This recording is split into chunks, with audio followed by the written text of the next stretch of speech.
ನಮಸ್ಕಾರ. ರಿವ್ಯೂ ಚಾನಲ್ಗೆ ಸ್ವಾಗತ. ನಾನು ಸೌಖ್ಯ ಗಾಂವ್ಕರ್. ದೇಶವನ್ನು ಬೆಚ್ಚಿ ಬೀಳಿಸಿರುವಂಥ ಏರ್ ಇಂಡಿಯಾ ಕ್ರ್ಯಾಶ್ ಮರುದಿನ ಗುರುವಾರ ಇಂಥದ್ದೊಂದು ಭಯಂಕರವಾದ ಕ್ರ್ಯಾಶ್ ಆಗಿದೆ.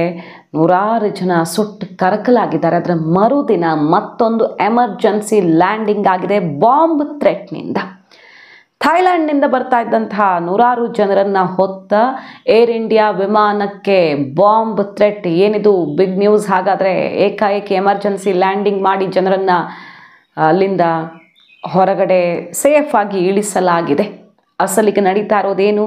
ನಿನ್ನೆ ಆದ ಬೆಳವಣಿಗೆ, ಇವತ್ತಾದ ಬೆಳವಣಿಗೆ ಬ್ಯಾಕ್ ಟು ಬ್ಯಾಕ್ ಅತ್ಯಂತ ಆಘಾತಕಾರಿಯಾಗಿದೆ. ಡೀಟೇಲ್ಸ್ ಇರ್ತಾ ಹೋಗ್ತೀವಿ. ಮತ್ತೊಂದು ಕಡೆ ಸಿದ್ದರಾಮಯ್ಯನವರ ವಿಡಿಯೋ ವೈರಲ್ ಆಗ್ತಿದೆ.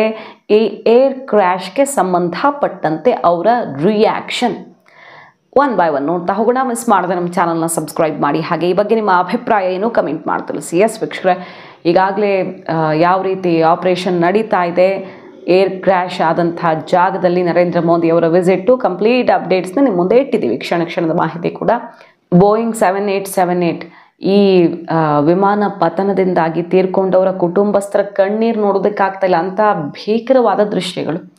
ಇದು ಬೆಚ್ಚಿ ಬೀಳಿಸುವಂಥ ಒಂದು ಘಟನೆ ಮತ್ತು ಒಂದಿಷ್ಟು ಅನುಮಾನಗಳನ್ನು ಮೂಡಿಸ್ತಾ ಇರೋ ಘಟನೆ ಅಲ್ವಾ. ಈಗಾಗಲೇ ಏನೇನು ಅನುಮಾನ ಅನ್ನೋದ್ರ ಬಗ್ಗೆ ಒಂದು ವಿಡಿಯೋವನ್ನು ಮುಂದೆ ಇಟ್ಟಿದ್ವಿ. ಆಕಾಶ್ ವತ್ಸ ರೆಕಾರ್ಡ್ ಮಾಡಿದ್ದ ವಿಡಿಯೋದ ಸಮೇತ. ಈ ಪ್ಲೇನು ಟೇಕ್ ಆಫ್ ಆಗೋಕ್ಕಿಂತ ಮುಂಚೆ ಡೆಲ್ಲಿಯಿಂದ ಅಹಮದಾಬಾದ್ಗೆ ಬರುವಾಗ ಅವ್ರು ರೆಕಾರ್ಡ್ ಮಾಡಿದ್ದು ಫ್ಲ್ಯಾಪ್ಸಲ್ಲಿ, ಅದರ ವಿಂಗ್ಸು, ಆ ಕಡೆ ಈ ಕಡೆ ಏನೋ ಒಂದಿಷ್ಟು ವ್ಯತ್ಯಾಸಗಳ ಬಗ್ಗೆ ಅವರು ವಿಡಿಯೋ ಮಾಡಿ ಏರ್ ಇಂಡಿಯಾ ಜೊತೆ ಶೇರ್ ಮಾಡಿಕೊಂಡಿದ್ರು. ಮತ್ತು ಆ ವಿಜುವಲ್ಸ್ ಎಲ್ಲ ವೈರಲ್ ಆಗ್ತಾ ಇದೆ. ತುಂಬಾ ಅಸಹಜವಾಗಿತ್ತು ಅಲ್ಲಿನ ವಾತಾವರಣ ಅಂತ ಅವರು ಮಾಡಿದ್ದ ವಿಡಿಯೋ ಅಲ್ವಾ. ಅದನ್ನು ನಿಮ್ಮ ಮುಂದೆ ಡೀಟೇಲ್ ಆಗಿಟ್ಟಿದ್ದೀವಿ. ಈಗ ನೋಡಿ, ಇಂಥದ್ದೊಂದು ಏರ್ ಕ್ರ್ಯಾಶ್ ಮೇಲ್ನೋಟಕ್ಕೆ ಅನುಮಾನ ಇಲ್ಲ.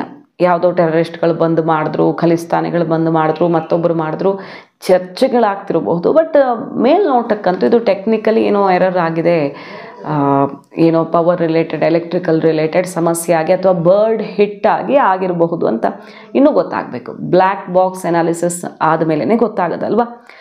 ಆದರೆ ಖಲಿಸ್ತಾನಿ ಥ್ರೆಟ್ ಇತ್ತು, ಏರ್ ಇಂಡಿಯಾ ಬ್ಲಾಸ್ಟ್ ಮಾಡ್ತೀವಿ ಅಂತ ಖಲಿಸ್ತಾನಿ ಥ್ರೆಟ್ ಇತ್ತು ಹಿಂದೆ. ಪನ್ನು ಈ ರೀತಿಯದೊಂದು ಥ್ರೆಟನಿಂಗ್ ಮೆಸೇಜ್ ಕೊಟ್ಟಿದ್ದು ನೆನಪಿದೆ. ಇದರ ಸುತ್ತ ಎಲ್ಲ ಚರ್ಚೆಗಳಂತೂ ಆಗ್ತಿದ್ದಾವೆ. ಬಟ್ ಅಂಥದ್ದು ಯಾವುದೂ ಸಾಕ್ಷಿ ಮತ್ತೊಂದು ಸದ್ಯಕ್ಕೆ ಸಿಕ್ಕಿಲ್ಲ. ಇದ್ರ ನಡುವೆ ಥೈಲ್ಯಾಂಡಿಂದ ಬರ್ತಾ ಇದ್ದಂಥ ಏರ್ ಇಂಡಿಯಾ 379 ನಿನ್ನೆ ಕ್ರ್ಯಾಶ್ ಆಗಿದ್ದು ಏರ್ ಇಂಡಿಯಾದ ಬೋಯಿಂಗ್ 7878 ವಿಮಾನ ಅಲ್ವಾ. ಇದು ಏರ್ ಇಂಡಿಯಾ 379 AI 379. 156 ಜನ ಪ್ಯಾಸೆಂಜರ್ಸ್ ಇದ್ದರು. ಪುಕೆಟ್ ಇಂಟರ್ನ್ಯಾಷನಲ್ ಏರ್ಪೋರ್ಟ್ ಥೈಲ್ಯಾಂಡಿಂದ ಡೆಲ್ಲಿಗೆ ಬಂದು ಇಳಿಬೇಕಿತ್ತು. 9:00 ಥೈಲ್ಯಾಂಡಿಂದ ಶುಕ್ರವಾರ, ಇವತ್ತು ಟೇಕ್ ಆಫ್ ಆಗಿದೆ. ಅದಾದ ಮೇಲೆ ಒಂದು ಬಾಂಬ್ ಥ್ರೆಟ್ಟು ಅಲ್ಲಿ ಕಾಣಿಸ್ಕೊಳ್ಳುತ್ತೆ. ಬಾತ್ರೂಮ್ ವಾಲ್ಗೆ ಏನೋ ಅಟ್ಯಾಚ್ ಆಗಿತ್ತು ಅನ್ಸುತ್ತೆ. ಅಲ್ಲಿ ಏನು ಪೇಸ್ಟ್ ಮಾಡಿದ್ರೋ ಬರೆದಿದ್ರೋ ಏನಾಗಿದೆ ಅಂತ ಗೊತ್ತಿಲ್ಲ, ಇನ್ನು ಕ್ಲಾರಿಟಿ. ಒಟ್ಟಿನಲ್ಲಿ ಬಾತ್ರೂಮಲ್ಲಿ ಆ ಒಂದು ಶಾಕಿಂಗ್ ಮೆಸೇಜ್ ಸಿಗತ್ತೆ. ಶಾಕಿಂಗ್ ಮೆಸೇಜ್ ಸಿಗ್ತಾ ಇದ್ದ ಹಾಗೆ ತಕ್ಷಣಕ್ಕೆ ಮತ್ತೆ ವಾಪಸ್ ಬಂದು ಥೈಲ್ಯಾಂಡಲ್ಲೇ ಲ್ಯಾಂಡ್ ಆಗುತ್ತೆ. ಡೆಲ್ಲಿ ಕಡೆಗೆ ಮುಖ ಮಾಡಿದ್ದ ವಿಮಾನ. ಯಾಕಂದರೆ ಹತ್ತಿರದಲ್ಲಿದ್ದಿದ್ದು ಮತ್ತೆ ವಾಪಸ್ ಬಂದರೆ ಸಿಗೋ ಇಂಟರ್ನ್ಯಾಷನಲ್ ಪುಕೆಟ್ ಏರ್ಪೋರ್ಟೇನೆ. ಹಾಗಾಗಿ ಮತ್ತಲ್ಲಿಗೆ ಹೋಗಿ ಇಳಿಯುತ್ತೆ ಈ ಏರ್ ಇಂಡಿಯಾ ವಿಮಾನ. ಬಹಳ ಶಾಕಿಂಗ್ ಇನ್ಸಿಡೆಂಟ್ ಇದು. ನಿನ್ನೆ ಅಷ್ಟೇ ಪ್ಲೇನ್ ಕ್ರ್ಯಾಶ್ ಆದ ಬೆನ್ನಲ್ಲೇ ಯಾರಿಗಾದರೂ ಇರಲ್ವ ಟೆನ್ಷನ್ನು. ಇದನ್ನು ಒಂದು ಸಣ್ಣ ಬಾಂಬ್ ಥ್ರೆಟ್ ಆಗಲಿ ಅಥವಾ ದೊಡ್ಡದಾಗಲಿ, ದೊಡ್ಡದ ಅಂತ ಯಾರಿಗೆ ಗೊತ್ತಾಗುತ್ತೆ, ಆದಮೇಲೆ ಗೊತ್ತಾಗೋದಲ್ವ. ನೆಗ್ಲೆಕ್ಟ್ ಮಾಡೋ ಹಾಗೆ ಇರಲಿಲ್ಲ. ತಕ್ಷಣಕ್ಕೆ ಪೈಲಟ್ ಆ್ಯಕ್ಷನ್ಗೆ ಮುಂದಾಗ್ತಾರೆ. ಅಲ್ಲಿ ಅಂಡಮಾನ್ ಸಿ ಅದನ್ನು ಸಂಪೂರ್ಣವಾಗಿ ಒಂದು ಸರ್ಕಲ್ ಮಾಡಿಕೊಂಡು, ಅಂಡಮಾನ್ ಸಿ ಸರ್ಕಲ್ ಮಾಡಿಕೊಂಡು ಮತ್ತೆ ಹೋಗಿ ಥೈಲ್ಯಾಂಡಲ್ಲಿ ಲ್ಯಾಂಡ್ ಆಗ್ತಾರೆ.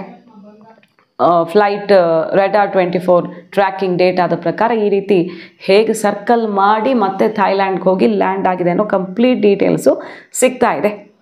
ಸೊ ಯಾರು ಇದನ್ನು ಕೊಟ್ಟಿದ್ದು?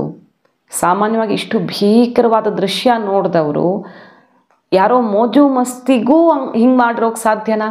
ನಮ್ಮವ್ರು 260ಕ್ಕೂ ಹೆಚ್ಚು ಜನ, ಅಂದರೆ ಹಾಸ್ಟೆಲ್ ವಿದ್ಯಾರ್ಥಿಗಳು, ಅಲ್ಲಿ ಫ್ಲೈಟಲ್ಲಿ ಪುಡಿಯಾದ ದೇಹಗಳು ಎಲ್ಲ ಸೇರಿದ್ರೆ ಎಷ್ಟು ಜನ ಸಾವಿಗೀಡಾಗಿದ್ದಾರೆ.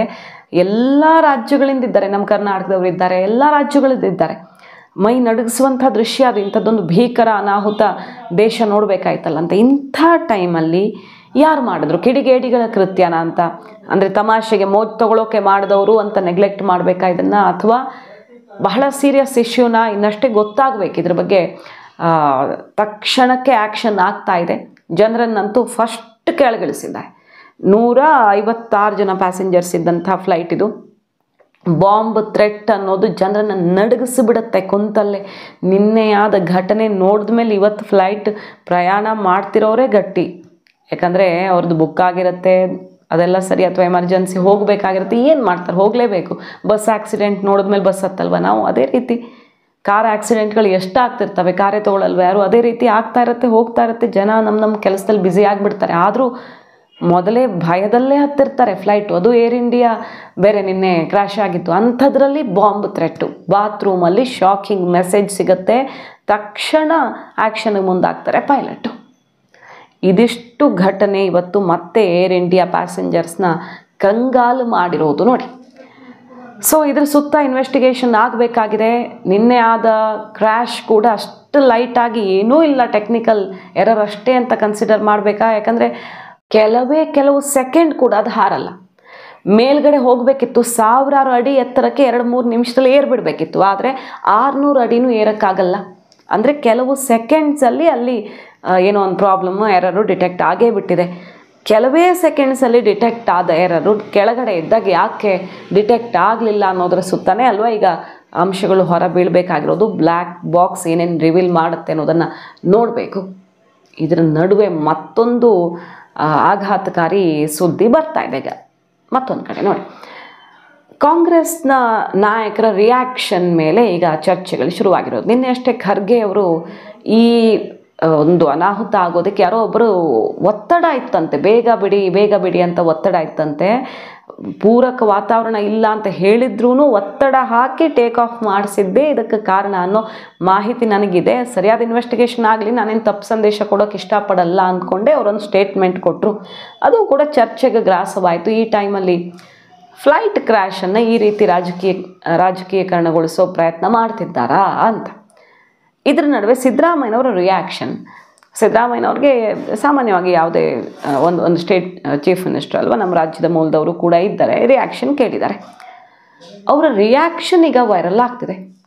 ಜನರ ಬಗ್ಗೆ ಕೇಳ್ತಾರೆ. ಆಮೇಲೆ ಮಾಜಿ CM ವಿಜಯ್ ರೂಪಾನಿ ಅವರು ಇದ್ರು ಅಂತ, ಅದಕ್ಕೆ ಅವರು ಅಸಡ್ಡೆ ಮಾಡಿ ತಿರುಗ್ಕೊಂಡು ಹೋಗ್ತಾರೆ.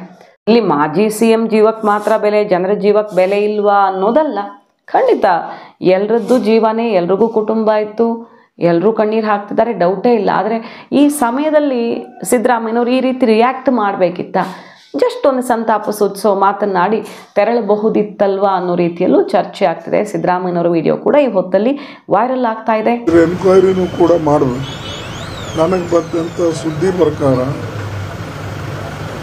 ಕೆಲವು ಜನ ಅದು ಬೇಗನೆ ಬಿಡೋಕ್ಕೆ ಅಥವಾ ಇಂಗ್ಲೆಂಡ್ಗೆ ಹೋಗೋಕ್ಕೆ ಆತುರರಾಗಿದ್ದರು. ಅದಕ್ಕಾಗಿ ಅವರ ಒತ್ತಡ ಇತ್ತು ಅಂತಕ್ಕಂಥ ಮಾಹಿತಿ ನನಗೆ ಬಂದಿದೆ. ಅದು ವೆರಿಫೈ ಮಾಡಬೇಕು. ಯಾಕಂದರೆ ನಾವು ಅಸತ್ಯ ಹೇಳನೂಬಾರದು.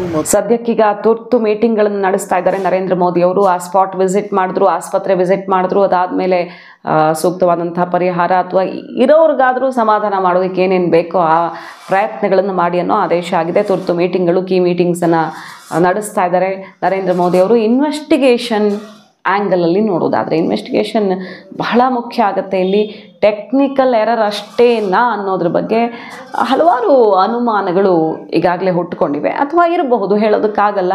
ಪೈಲಟ್ ನೆಗ್ಲಿಜೆನ್ಸಿ ಆಯಿತಾ? ಎಷ್ಟೇ ಎಕ್ಸ್ಪರ್ಟು, ಎಷ್ಟೇ ಅನುಭವಿ ಆಗಿದ್ದರೂ ಕೂಡ ಒಂದು ಕ್ಷಣ ಮೈ ಮರೆತು ಹಿಂಗಾಯ್ತಾ? ಅವರು ಮೇಡೇ ಕಾಲ್ ಮಾಡಿ ಕೆಲವು ಸೆಕೆಂಡ್ಸ್ ಕೂಡ ಕನೆಕ್ಷನ್ ಇರಲಿಲ್ಲ, ಅಷ್ಟು ಬೇಗ ಕ್ರ್ಯಾಶೇ ಆಗಿ ಹೋಗುತ್ತೆ. ಏನಾಯಿತು ಕಡೆ ಕ್ಷಣದಲ್ಲಿ ಅನ್ನೋದನ್ನು ಯಾರೂ ಗೆಸ್ ಮಾಡೋಕ್ಕಂತೂ ಸಾಧ್ಯ ಇಲ್ಲ. ಇದು ಗೆಸ್ ವರ್ಕ್ ಅಂತೂ ಅಲ್ವೇ ಅಲ್ಲ. ಕಾದು ನೋಡಬೇಕು ಆಗಿದೆ ಅಸಲಿಗೆ ಅನ್ನೋದನ್ನು. ವೀಕ್ಷಕರೇ, ಈ ಬಗ್ಗೆ ನಿಮ್ಮ ಅಭಿಪ್ರಾಯ ಏನು ಅಂತ ಕಮೆಂಟ್ ಮಾಡಿ ತಿಳಿಸಿ. Thank you.